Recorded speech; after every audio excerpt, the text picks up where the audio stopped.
തിരുവനന്തപുരം കോർപ്പറേഷനിൽ ചെങ്കോട്ട തകർത്ത് ബി.ജെ.പിയുടെ പടയോട്ടം. വോട്ട് രേഖപ്പെടുത്തിയ 100-ൽ 50 വിജയിച്ച് ബി.ജെ.പി ഭരണം ഉറപ്പിച്ചു. പുതിയതായി വന്ന വാർഡുകളിലും ബി.ജെ.പി വിജയം സ്വന്തമാക്കി.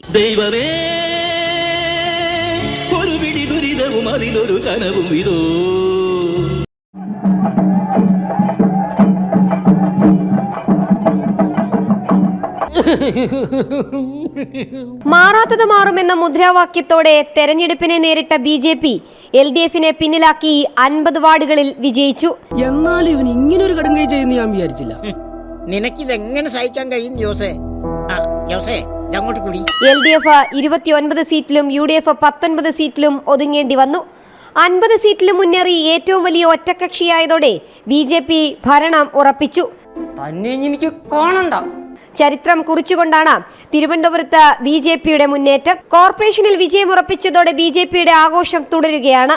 കോൺഗ്രസ് ആസ്ഥാനമായ ഇന്ദിരാഭവൻ സ്ഥിതി ചെയ്യുന്ന ശാസ്തമംഗലത്ത് ബി.ജെ.പി സ്ഥാനാർത്ഥി R. ശ്രീലേഖ വിജയിച്ചപ്പോൾ കൊടുങ്ങാനൂർ വാർഡ് VV രാജേഷ് സുരക്ഷിതമാക്കി. ജനങ്ങൾ സമ്പൂർണ്ണ സാക്ഷരത നേടിയതാണ് നമുക്കടിയായത്. സാക്ഷരത നേടിയപ്പോൾ ജനങ്ങൾക്ക് വിവരം വന്നല്ലോ.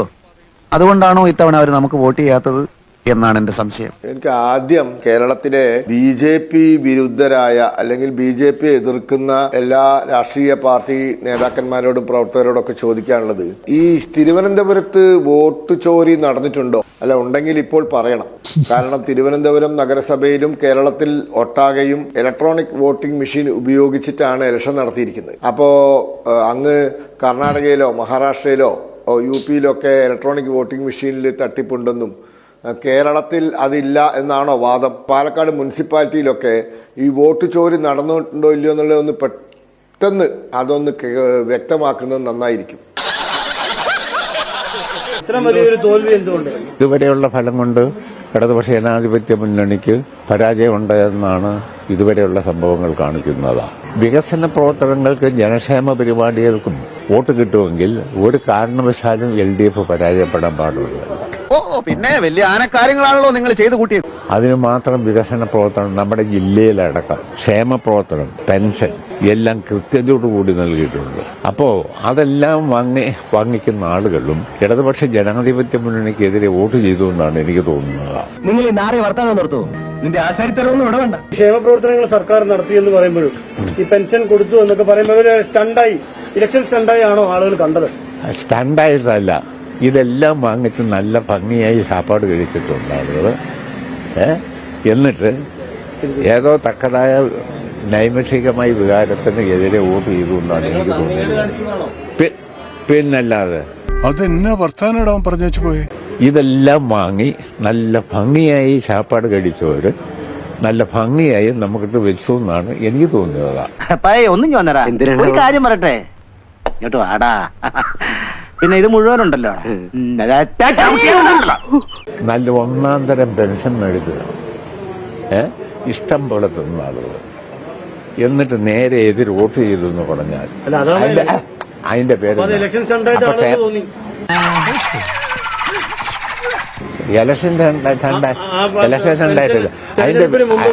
അതിന്റെ പേര് ഇതുമാതിരി പിറപ്പ് പണിയെന്ന് പറയും. സാപ്പാട് കഴിച്ചാലേ നിങ്ങൾ എനിക്കൊരു ചായ മേടിച്ചു തന്നാൽ അതിന്റെ ഒരു മര്യാദ ഞാൻ നിങ്ങളോട് കാണിക്കണ്ടേ? എത്ര മോശമായിട്ടാണ് ജനവിധിയെ CPM വിലയിരുത്തുന്നത്. CPM-ന്റെ ഒരു മുതിർന്ന നേതാവ് പറഞ്ഞത്, MM മണി ജനങ്ങളെ ആക്ഷേപിക്കുകയാണ്. ഇത് മുഖ്യമന്ത്രി പിണറായി വിജയൻ അടക്കമുള്ള CPM നേതാക്കളുടെ മനസ്സിലിരിപ്പാണ്. അവരുടെ വീട്ടിൽ നിന്നല്ല ആർക്കും ഔദാര്യം കൊടുക്കുന്നത്, സംസ്ഥാനത്തിൻ്റെ ഖജനാവിൽ നിന്നാണ്. സംസ്ഥാനത്തെ എല്ലാ വിഭാഗങ്ങളും കൊടുക്കുന്ന നികുതി പണത്തിൽ നിന്നാണ് അവരെന്തെങ്കിലും ക്ഷേമ പരിപാടികൾ നടത്തുന്നത്. ക്ഷേമ പരിപാടികൾ നടത്തിയ ആദ്യത്തെ ഗവൺമെൻറ് അല്ല ഇത്. ക്ഷേമ പരിപാടികളെ അട്ടിമറിച്ച ഗവൺമെൻറ്റാണ്. ഇവർ കേരളത്തിലെ സാമ്പത്തികമായി കേരളത്തിൻ്റെ ഖജനാവിനെ തകർത്ത് തരിപ്പണമാക്കിയ സമ്പദ് വ്യവസ്ഥയെ നശിപ്പിച്ച ഗവൺമെൻറ്റാണ്. എന്നിട്ട് അവർ പറയുകയാണ് അവരുടെ ഔദാര്യം കൈപ്പറ്റി ശാപ്പാട് കഴിച്ചിട്ട് ഇവരുടെ വീട്ടിൽ നിന്ന് എടുത്തു കൊടുത്താണ് ഇതെല്ലാം. എന്നിട്ട് അവർക്കിട്ട് തിരിച്ചിട്ട് പണി കൊടുത്തു എന്ന് പറയുന്നത് CPM നേതാക്കന്മാരുടെ മനസ്സിലിരിപ്പാണ്. തോറ്റിട്ടും തോൽപ്പിച്ച ജനങ്ങളോട് എത്ര മോശമായിട്ടാണ്, എത്ര അപമര്യാദയായിട്ടാണ് CPM പെരുമാറുന്നത് എന്നതിൻ്റെ ഏറ്റവും വലിയ ഉദാഹരണമായി ഞാനിതിനെ കാണുകയാണ്. ഉളുപ്പുണ്ടടാ ചക്കണക്ക്. ഈ കൂട്ടത്തിലെ കൊമ്പനെവിടെ? ഇത്തവണ കോർപ്പറേഷൻ തെരഞ്ഞെടുപ്പിന് ഒരുങ്ങുമ്പോൾ ആര്യ മത്സരരംഗത്തില്ല. ആദ്യ ടൈം അതിൽ ജയം മേയറായി. പിന്നീട് എന്തുകൊണ്ട് മേയർ വീണ്ടും ജനവിധി തേടുന്നില്ലെന്ന ചോദ്യമുണ്ട്, ചർച്ചയുണ്ട്. അല്ല, മത്സരിക്കുക എന്നുള്ളത് നേരത്തെ ഞാൻ പറഞ്ഞതുപോലെ പാർട്ടിയാണ് മത്സരിക്കാൻ വേണ്ടി ആ ഘട്ടത്തിൽ തീരുമാനിച്ചത്. അതേ പാർട്ടിക്ക് തന്നെ മറ്റു കാര്യങ്ങൾ തീരുമാനിക്കാനുള്ള അവസരവുമുണ്ട്. അല്ല, പ്രഭാകരേട്ടന് വീട്ടിൽ വിലയില്ലെങ്കിലും നാട്ടിൽ പുല്ല് വിലയാ. എന്നെ സംബന്ധിച്ചിടത്തോളം ഒരുപക്ഷെ മറ്റാർക്കും കിട്ടാത്ത, ഇന്ന് വരെ മറ്റാർക്കും കിട്ടാത്ത വലിയൊരു സാധ്യതയാണ് എൻ്റെ മുന്നിൽ എൻ്റെ പാർട്ടി എനിക്ക് തുറന്നു തന്നത്. ആ സാധ്യതയ്ക്കനുസരിച്ച് ഉയർന്ന് പ്രവർത്തിക്കാൻ സാധിച്ചു എന്ന് തന്നെയാണ് ഞാൻ എപ്പോഴും വിശ്വസിക്കുന്നത്. ഞാനൊരു വലിയ സംഭവം അല്ലേ? തെരഞ്ഞെടുപ്പിൽ മത്സരിച്ചാൽ മാത്രമേ, അല്ലെങ്കിൽ പാർലമെന്ററി രംഗത്ത് നിന്നാൽ മാത്രമേ ജനങ്ങൾക്ക് വേണ്ടി പ്രവർത്തിക്കാൻ കഴിയൂ എന്നുള്ള ഒരു അഭിപ്രായം ഞങ്ങൾക്കാർക്കുമില്ല. ഇതൊക്കെ കേട്ടിട്ട് എന്റെ വൈറ്റമിൻസ് ചോർന്ന് പോണു വിക്രമാ. മേയർ ആര്യ രാജേന്ദ്രന്റെ ഈ 5 വർഷത്തെ അഴിമതികൾ ഒന്നൊന്നായി BJP കഴിഞ്ഞ 5 വർഷത്തെ സമരത്തിലൂടെ ജനങ്ങളുടെ മുന്നിൽ തുറന്നു കാണിച്ചായിരുന്നു. ആ സമരത്തിന്റെ വിജയം കൂടിയാണ് ഈ 50 സീറ്റിലുള്ള BJPയുടെ വിജയം. തിരുവനന്തപുരം കോർപ്പറേഷനിൽ BJP അധികാരം പിടിച്ചു. തിരുവനന്തപുരത്ത് BJP ജയിച്ചു എന്ന് പറയുന്നേക്കാളും LDF തോറ്റു എന്ന് പറയുന്നതാണ് കൂടുതൽ ശരി. കാരണം ആര്യ രാജേന്ദ്രൻ എന്ന് പറഞ്ഞ ഒരു മാമാറ്റിക്കുട്ടിയമ്മ 5 കൊല്ലം മേയറായിരുന്നപ്പോൾ തിരുവനന്തപുരത്തേക്ക് അനുഭവിച്ച ഒരു വലിയ സന്തോഷവും മാനസികവും ഉല്ലാസവും കൂട്ട്. അവർക്ക് അതിന് പ്രതിവിധി കണ്ടെത്താൻ ഒറ്റക്കൊരു മാർഗമുള്ളൂ. അത് ഈ തെരഞ്ഞെടുപ്പ് ബാലറ്റ് യന്ത്രത്തിലെ ആ ബട്ടൺ മാത്രമാണ്. അവരുടെ യുക്തിക്കും മനോധർമ്മത്തിനും അനുസരിച്ച് കൂട്ടി. അയ്യോ, കഴിഞ്ഞില്ല, ഇനി കുറേയുണ്ട്. ചിരിച്ചിരി മണ്ണ് തപ്പും. CPM-ന്റെ കനത്ത തോൽവി വന്നതോടെ പാർട്ടിക്കകത്ത് നിന്ന് പല ശബ്ദങ്ങൾ ഉയരുമെന്നുള്ള ഒരു പ്രഡിക്ഷൻ ഉണ്ടായിരുന്നു. ഇപ്പോൾ തിരുവനന്തപുരത്ത് നിന്ന് വലിയ തോൽവി ഏറ്റുവാങ്ങിയ തിരുവനന്തപുരത്ത് നിന്ന് അങ്ങനെ ഒരു ശബ്ദം ഉയരുന്നുണ്ട്. എന്താ ഉറക്കം വരുന്നു.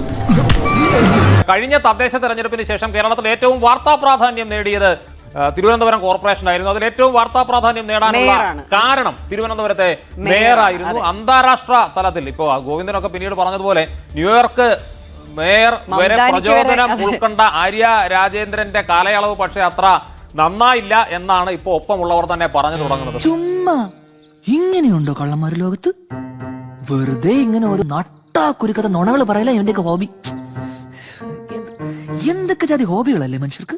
അജോദ് തോറ്റു, കൈവിട്ടു തിരുവനന്തപുരം കോർപ്പറേഷൻ. CPM-ൽ പൊട്ടിത്തെറികൾ, അപശബ്ദങ്ങൾ തുടങ്ങിയിട്ടുണ്ട്. അത് മേയർ ആര്യ രാജേന്ദ്രനെതിരെയാണ്. അവരെ കുത്തിയാണ് ഇപ്പോൾ അതേ കൗൺസിലിൽ വഞ്ചിയൂരിൽ നിന്നുള്ള അംഗമായ CPM-ന്റെ ഗായത്രി ബാബു ആണ് അവരുടെ ഫേസ്ബുക്ക് പോസ്റ്റ് അത് ഉടൻ തന്നെ പിൻവലിച്ചെങ്കിലും ആ പോസ്റ്റിൽ രൂക്ഷ വിമർശനമാണ് ആര്യ രാജേന്ദ്രന് എതിരെയുള്ളത്. ആ പോസ്റ്റിൽ ഗായത്രി ബാബു പറയുന്നത് ഇതാണ്: ജനകീയത ഇല്ലാതാക്കിയതാണ് കോർപ്പറേഷനിൽ തകരാൻ കാരണമെന്നാണ്. ഏത് തിരിച്ചടിയിലും ഇടതുപക്ഷത്തെ ചേർത്ത് പിടിച്ചിട്ടുണ്ട് തിരുവനന്തപുരം കോർപ്പറേഷൻ. പക്ഷെ ഇത്തവണ അതുണ്ടായില്ല. ഏത് മുക്കിലും സധൈര്യം ഇറങ്ങിച്ചെല്ലാൻ മുൻപുള്ള മേയർമാർക്കൊക്കെ കഴിഞ്ഞിരുന്നു.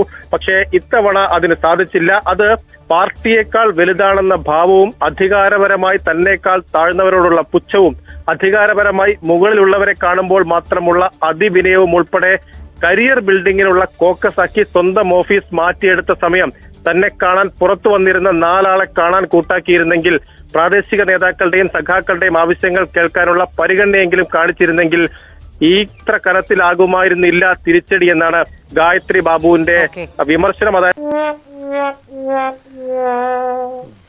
ചായ കുടിച്ചോ?